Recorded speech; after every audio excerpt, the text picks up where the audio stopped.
साथियों नमस्कार।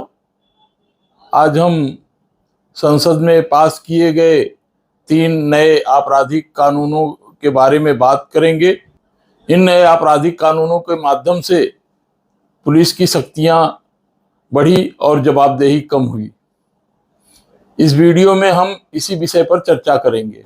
ड्रेको, जो कि 7वीं शताब्दी ईसा पूर्व के एथेंस का एथेनियन यूनानी विधायक का नाम है, जिसने एक कानूनी संहिता बनाई थी। ड्रेको के कानूनी संहिता का उद्देश्य मौजूदा कानूनों को स्पष्ट करना था, लेकिन इसकी गंभीरता ने इसे वास्तव में खतरनाक रूप से यादगार बना दिया। संहिता के अनुसार छोटे मोटे अपराधों के लिए भी मौत की सजा दी जाती थी और कर्ज न चुकाए जाने पर गुलाम बनाया जा सकता था। परिणाम स्वरूप ड्रेकोनियन शब्द विशेष रूप से न्यायिक कार्यों से जुड़ा हुआ क्रूर और कठोर शब्द माना जाता है। आधुनिक भारत में हमने वैधानिक लोकतंत्र का एक भयानक व्यंग चित्र ही बना दिया है। हमारे सांसदों के अधिकारों को इस तरह से कुचल दिया गया है कि 146 सांसदों को उन कारणों से संसद से निलंबित कर दिया गया है जो 1/4 भारतीय लोगों का प्रतिनिधित्व करने वाले सांसदों को चुप कराने लायक नहीं है। लेकिन इससे भी अधिक भयावह यह है कि नरेंद्र मोदी शासन में ऐसा कानून पारित किया जिसने मौजूदा आपराधिक कानूनों को बदल दिया। यह कानून विपक्षी दलों के सांसदों को संसद से बाहर निकालने के बाद पारित किया गया। ऐसा कहा जाता है कि प्राचीन बेबीलोनियों ने दुनिया में पहली कानूनी संहिता बनाई थी। भारत के नव बेबीलोनियन द्वारा बनाए गए मौजूदा कानूनों का स्पष्ट रूप से समसामयिक कानून के विद्वान या विशेषज्ञों द्वारा आलोचना की जानी चाहिए। लेकिन नागरिकों को यह समझने की आवश्यकता है कि नए कानून लागू होने के बाद क्या हो सकता है। यदि परिस्थिति उन्हें आपराधिक न्याय प्रणाली की भूल भुलैया में प्रवेश करने के लिए मजबूर करती है, संभवतः हमारी सुरक्षा के लिए और अन्य नागरिकों द्वारा नागरिकों के साथ दुर्व्यवहार को रोकने के लिए आज हमारे पास कानून है। लेकिन अगर हम नए कानूनों की जांच करें तो इसमें केवल पुलिस की शक्तियां बढ़ाई हैं, साथ ही उनकी जवाबदेही को कम कर दिया गया है। स्वतंत्र भारत की स्थापना के समय हमने जिस उदार मानवीय लोकतंत्र की कल्पना की थी, इस कानून के पास होने के साथ हम उससे और भी दूर होते जा रहे हैं। सबसे पहले राष्ट्रीय अपराध रिकॉर्ड ब्यूरो 2020 के आंकड़ों से पता चलता है कि भारतीय जेलों में बंद कैदियों में 50% से अधिक दलित, मुस्लिम और आदिवासी हैं। इससे पता चलता है कि हाशिए पर रहने वाले समुदायों को उनकी आबादी के हिस्से से कहीं अधिक संख्या में जेल में डाला जा रहा है और प्रताड़ित किया जा रहा है। इसका कारण सामाजिक पूर्वाग्रह और आपराधिक न्याय प्रणाली चलाने वालों द्वारा सुनने की क्षमता की कमी और कानूनी सहायता तक सीमित पहुंच है। हमने भारत में हाशिए पर स्थित सामाजिक समूहों के आम नागरिकों के कानून के शिकंजे में फंसने पर उनके भाग्य पर कुछ अद्भुत फिल्में बनाई हैं। 2014 में नारायण कांबले नाम के एक शिक्षक, कार्यकर्ता और गायक के भाग्य के बारे में पुरस्कार विजेता फिल्म कोर्ट बनाई है। फिल्म में उन्हें उनके विरोध गीतों के खिलाफ एक निश्चित पूर्वाग्रह के कारण गिरफ्तार किया गया, जो बिना किसी सुरक्षा के काम करने वाले मैनुअल यानी हाथ से मैला ढोने वालों की स्थिति को उजागर करते हैं।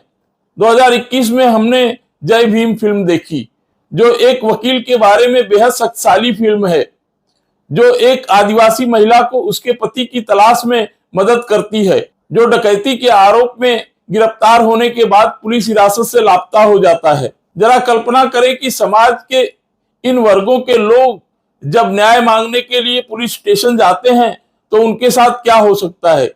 सबसे आम शिकायतों में से एक शिकायत यह है कि पुलिस शक्तिशाली लोगों या व्यक्तियों और समाज के वर्गों के खिलाफ प्रथम सूचना रिपोर्ट FIR दर्ज नहीं करती है।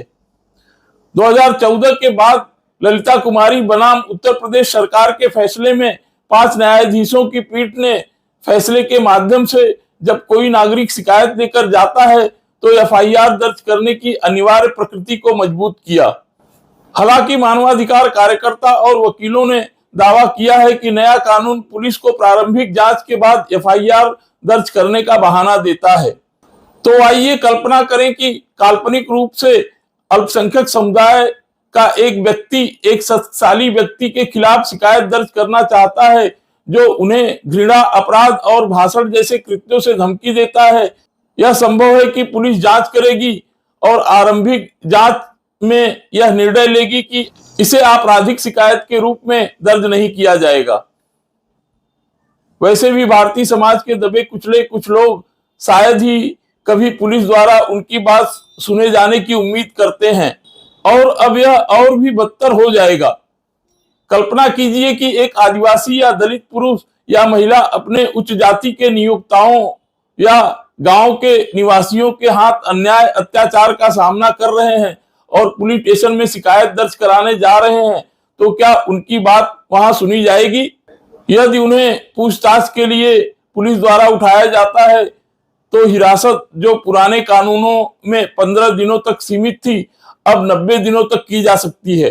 हिरासत में यातना के खिलाफ जो भी सुरक्षा उपाय थे उन्हें खत्म कर दिया गया है। कथित तौर पर पूछताछ करने वाले पुलिस अधिकारी की पहचान दर्ज करने की आवश्यकता नहीं रह गई है।